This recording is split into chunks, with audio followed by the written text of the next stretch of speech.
Hello everyone, आज की इस वीडियो में हम NCERT class 8 maths chapter 2 linear equation in one variable के एक्सरसाइज 2.3 स्टार्ट करने जा रहे हैं। फर्स्ट क्वेश्चन है कि solve the following equations and check your result. यानी कि हमें क्वेश्चन में क्या बोला गया है कि हमें इन इक्वेशंस को सॉल्व करना है, उसके बाद जो हमारा रिजल्ट आता है उसे हमें इक्वेशन में पुट करके चेक करना है कि वो इक्वेशन को सेटिस्फाई कर रहा है या नहीं कर रहा है।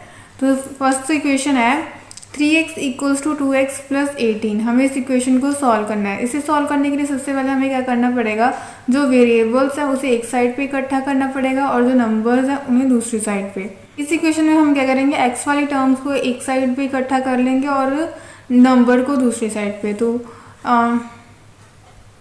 उसके लिए सबसे पहले हमें क्या करना पड़ेगा, 2x को लेफ्ट साइड पे ट्रांसपोज करना पड़ेगा। तो हम लिखेंगे ट्रांसपोजिंग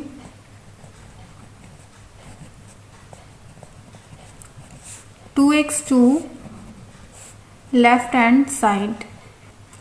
जो 2x है राइट साइड पे क्या हो रहा है, ऐड हो रहा है, तो ट्रांसपोज होने के बाद क्या होगा, ये सब्ट्रैक्ट होगा। तो ये हमारी इक्वेशन क्या बनेगी, 3x minus 2x equals to 18। उसके बाद नेक्स्ट स्टेप में 3x में से 2x को निकालेंगे तो क्या आएगा हमारे पास x, और इधर 18 एज इट इज़, यानी कि हमारे पास x की वैल्यू क्या आ गई, 18 आ गई। ये तो आ गया हमारा सोल्यूशन। अब हमें क्वेश्चन में क्या बोला गया था कि जो हमारा जो भी रिजल्ट आए उसे चेक भी करना है कि वो सही है कि नहीं। इसे चेक करने का तरीका क्या होता है कि जो भी हमारे पास रिजल्ट आए उसे हम क्या करते हैं, इक्वेशन में पुट कर देते हैं। पुट करने के बाद अगर लेफ्ट साइड और राइट साइड इक्वल आए तो इसका मतलब क्या हुआ कि हमने जो आंसर निकाला है वो सही है। अगर हमारी लेफ्ट साइड और राइट साइड इक्वल ना आए तो इसका मतलब आंसर में कुछ मिस्टेक है। तो हम चेक करते हैं। सबसे पहले हम क्या करेंगे, लेफ्ट साइड लेंगे। लेफ्ट साइड क्या है हमारी इक्वेशन में, 3x है, 3x। तो ये कितनी बनेगी, 3 multiply 18 which is equals to 54। अब हमारी लेफ्ट साइड क्या है, 54। अब हम राइट हैंड साइड चेक करेंगे। राइट हैंड साइड क्या है, 2x प्लस 18। तो ये क्या बनेगा, 2 multiply 18 plus 18 which is equals to 36 plus 18 which is equals to 54। यानी कि हमारी जो लेफ्ट साइड है और राइट साइड है क्या आई, सेम आई। इसका मतलब क्या हुआ कि जो हमारी लेफ्ट हैंड साइड है और राइट हैंड साइड क्या है, इक्वल है, क्योंकि दोनों ही किसके इक्वल आई, 54 के। यानी कि जो हमने x की वैल्यू निकाली है वो सही है और हमारा जो रिजल्ट है वेरीफाई हो गया है। सेकेंड इक्वेशन है 5t minus 3 equals to 3t minus 5। हमें इस इक्वेशन को सॉल्व करने के लिए सबसे पहले t वाली टर्म्स को एक साइड पे इकट्ठा करना पड़ेगा और जो सिंपल नंबर्स है उसे दूसरी साइड पे। तो सबसे पहले हम क्या करेंगे, जो ये 3t है इसे हम लेफ्ट साइड पे ट्रांसपोज कर देंगे। लेकिन हम लिखेंगे transposing 3t to left hand side. तो ये क्या बनेगा, 5t minus 3 minus 3t equals to minus 5, क्योंकि जो 3t था ट्रांसपोज होने से पहले पॉजिटिव था, ट्रांसपोज होने के बाद ये क्या बन गया, नेगेटिव। अब नेक्स्ट स्टेप में हम क्या करेंगे, तो ये 3 है इसे भी हम क्या कर देंगे, राइट साइड पे ट्रांसपोज, ताकि इस साइड सिर्फ t वाली टर्म्स बचे और दूसरी साइड सिंपल नंबर्स। तो हम लिखेंगे transposing minus 3 to right hand side. तो ये क्या बना, 5t minus 3t equals to minus 5 plus 3। अब ये जो 3 था ट्रांसपोज होने से पहले नेगेटिव था, तो ट्रांसपोज होने के बाद क्या बन गया, पॉजिटिव। अब नेक्स्ट स्टेप में हम क्या करेंगे, 5t में से 3t को सब्ट्रैक्ट करेंगे तो क्या आएगा, 2t आएगा, और इस साइड पे माइनस 5 में से 3 को सब्ट्रैक्ट करेंगे तो कितना आएगा, माइनस 2। नेक्स्ट स्टेप में हमें क्या करना पड़ेगा, इस 2 को भी राइट हैंड साइड पे ट्रांसपोज करना पड़ेगा ताकि हम t की वैल्यू निकाल सके। तो हम क्या लिखेंगे, transposing 2 to right hand side. तो हमारे पास t की वैल्यू कितनी आ जाएगी, -1। This implies t equals to -1। अब नेक्स्ट स्टेप में हमें क्या करना पड़ेगा, रिजल्ट को वेरीफाई करना पड़ेगा। तो उसके लिए हम सबसे पहले क्या करेंगे, इस इक्वेशन की लेफ्ट हैंड साइड लेंगे जो क्या है 5t minus 3, 5t minus 3 which is equals to 5 multiply -1 -3, -5 -3 which is equals to -8। अब हमारे पास लेफ्ट साइड तो बनी -8, अब हम चेक करेंगे राइट हैंड साइड भी क्या हमारी -8 बनती है या नहीं। तो हम लिखेंगे 3t minus 5 which is equals to 3 bracket -1 -5 -3 -5 equals to -8। इसका मतलब क्या हुआ कि जो हमने t की ये वैल्यू निकाली है ये सही निकाली है, क्योंकि हमारी जो लेफ्ट हैंड साइड है वो किसके इक्वल आई, राइट हैंड साइड के। थर्ड इक्वेशन है 5x plus 9 equals to 5 plus 3x। अब इस इक्वेशन में वेरिएबल इस साइड भी है और इस साइड भी है, तो हमें क्या करना पड़ेगा, सबसे पहले वेरिएबल्स को एक साइड पे इकट्ठा करना पड़ेगा और जो सिंपल नंबर्स है उसे दूसरी साइड पे। तो सबसे पहले हम क्या करेंगे, 3x को लेफ्ट साइड पे ट्रांसपोज करेंगे। तो सबसे पहले हम क्या लिखेंगे, transposing 3x to left hand side. तो ये क्या बनेगा 5x plus 9 minus 3x equals to 5, क्योंकि 5x इस साइड में क्या हो रहा था, ऐड हो रहा था, तो ट्रांसपोज होने के बाद ये क्या होगा, सब्ट्रैक्ट होगा। अब नेक्स्ट स्टेप में हमें क्या करना पड़ेगा, इस 9 को राइट हैंड साइड पे ट्रांसपोज करना पड़ेगा ताकि इस साइड सिर्फ वेरिएबल्स रहें और दूसरी साइड सिर्फ नंबर्स। तो हम क्या लिखेंगे, transposing 9 to right hand side. तो हमें क्या मिलेगा, 5x minus 3x equals to 5 minus 9, क्योंकि इस साइड क्या हो रहा था, 5 ऐड हो रहा था, तो ट्रांसपोज होने के बाद क्या होगा, ये सब्ट्रैक्ट होगा।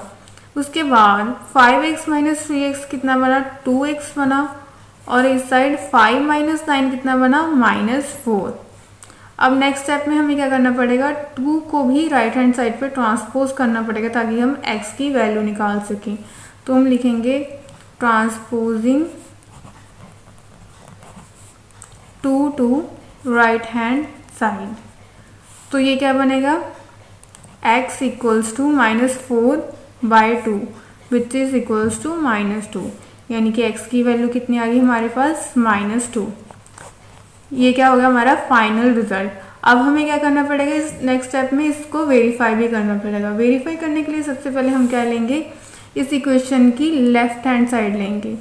लेफ्ट हैंड साइड क्या है, 5x plus 9 which is equals to 5x की जगह क्या लिखे हम -2 plus 9 which is equals to -10 plus 9 which is equals to -1।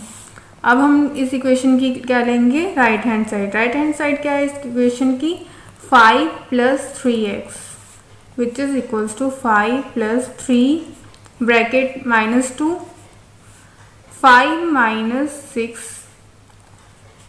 Which is equals to -1, यानी कि हमारे जो लेफ्ट हैंड साइड है और राइट हैंड साइड क्या आई, दोनों ही सेम आई। इसका मतलब जो x इक्वल टू -2 है ये हमने सही निकाला है। ये रिजल्ट है, वेरीफाई भी होगा, क्योंकि LHS equals to RHS। Next equation है 4z plus 3 equals to 6 plus 2z। हमें इस इक्वेशन को सॉल्व करने के लिए सबसे पहले क्या करना पड़ेगा, z वाली टर्म्स को एक साइड पे इकट्ठा करना पड़ेगा और ये जो सिंपल नंबर्स है उसे दूसरी साइड। तो हम सबसे पहले क्या करेंगे, इस 2z को लेफ्ट साइड पे ट्रांसपोज कर देंगे। तो हम सबसे पहले क्या लिखेंगे, transposing 2z to left hand side. तो ये क्या बनेगा, 4z plus 3 minus 2z equals to 6, क्योंकि 2z इस साइड क्या हो रहा था, ऐड हो रहा था, ट्रांसपोज होने के बाद क्या होगा, सब्ट्रैक्ट होगा। अब नेक्स्ट स्टेप में हमें क्या करना पड़ेगा, इस 3 को राइट हैंड साइड पे ट्रांसपोज करना होगा ताकि हमारे पास साइड सिर्फ z वाली टर्म्स ही बचे और दूसरी साइड सिंपल नंबर्स ही बचे। तो हम क्या लिखेंगे, transposing 3 to right hand side. तो ये क्या बनेगा 4z minus 2z equals to 6 minus 3। अब नेक्स्ट स्टेप में 4z माइनस 2z कितना हो गया 2z, 6 माइनस 3 कितना हो गया 3। नेक्स्ट स्टेप में हम क्या करेंगे 2 को राइट हैंड साइड पे ट्रांसपोज कर देंगे ताकि हम z की वैल्यू निकाल सकें। ट्रांसपोज होने के बाद ये जो 2 है डिवाइड में चला जाएगा, यानी कि z की वैल्यू कितनी आ जाएगी 1.5, z इक्वल्स टू 1.5। इस रिजल्ट को वेरीफाई भी करना होगा, उसके लिए हम सबसे पहले क्या लिखेंगे LHS जो लेफ्ट हैंड साइड लेंगे जो क्या है 4z plus 3 which is equals to z की जगह क्या आ जाएगा 1.5 plus 3 which is equals to 6 plus 3 जो क्या आ गया 9। अब हम लेंगे इस इक्वेशन की right hand side.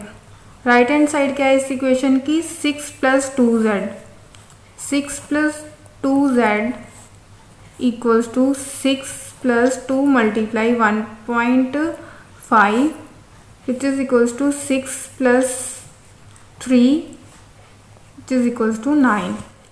z equals to 1.5 put करने पर इस इक्वेशन की left hand side and right hand side क्या आई है इक्वल आई है। इसका मतलब क्या हुआ कि ये जो रिजल्ट है वेरीफाई हो गया। फिफ्थ इक्वेशन है 2x minus 1 equals to 14 minus x। इस इक्वेशन को सॉल्व करने के लिए सबसे पहले हमें क्या करना पड़ेगा x वाली टर्म्स को एक साइड पे इकट्ठा करना पड़ेगा और जो दूसरे सिंपल नंबर्स हैं उसे दूसरी साइड पे। क्या करेंगे x को लेफ्ट साइड पे ट्रांसपोज कर देंगे। x इस साइड में क्या है माइनस में है तो ट्रांसपोज होने के बाद में क्या हो जाएगा ये प्लस x बन जाएगा।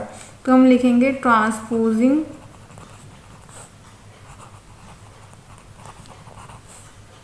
Minus x to left hand side.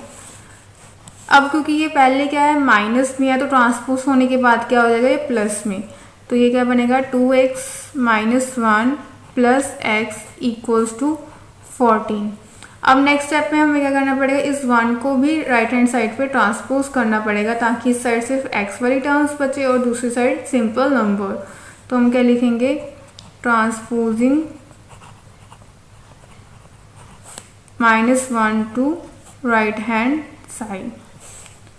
तो ये क्या बनेगा 2x plus x equals to 14 plus 1, क्योंकि ये ट्रांसपोज होने से पहले क्या था माइनस में था, ट्रांसपोज होने के बाद ये क्या होगा प्लस में चेंज हो जाएगा। तो ये क्या बनेगा 3x इक्वल्स टू 15। अब नेक्स्ट स्टेप में हम क्या करेंगे जो ये 3 है इसे भी हम राइट साइड पे ट्रांसपोज कर देंगे ताकि हम x की वैल्यू निकाल सके। अब 3 जो है इस साइड में क्या हो रहा है मल्टीप्लाई हो रहा है तो ट्रांसपोज होने के बाद ये क्या होगा डिवाइड होगा।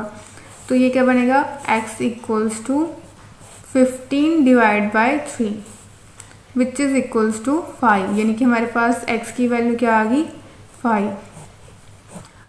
अब नेक्स्ट स्टेप में हम क्या करेंगे इस रिजल्ट को वेरीफाई भी करेंगे। उसके लिए सबसे पहले हमें इस इक्वेशन की लेफ्ट हैंड साइड लेनी होगी।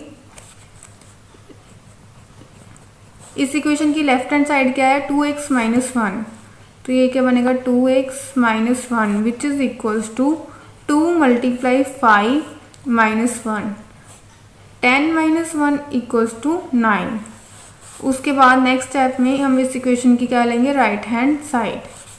इस इक्वेशन की राइट हैंड साइड क्या है 14 माइनस एक्स, 14 माइनस एक्स 4 यानी कि 14 माइनस 5, तो ये कितना आ गया 9। इसका मतलब क्या हुआ कि x इक्वल टू 5 पुट करने पर LHS एंड RHS क्या आ रही है इक्वल आ रही है। इसी के साथ इस एक्सरसाइज के फर्स्ट 5 क्वेश्चंस कंप्लीट होते हैं। अब हम नेक्स्ट वीडियो में 6th क्वेश्चन से स्टार्ट करेंगे। और अगर आपको ये वीडियो पसंद आया हो तो please like share and subscribe.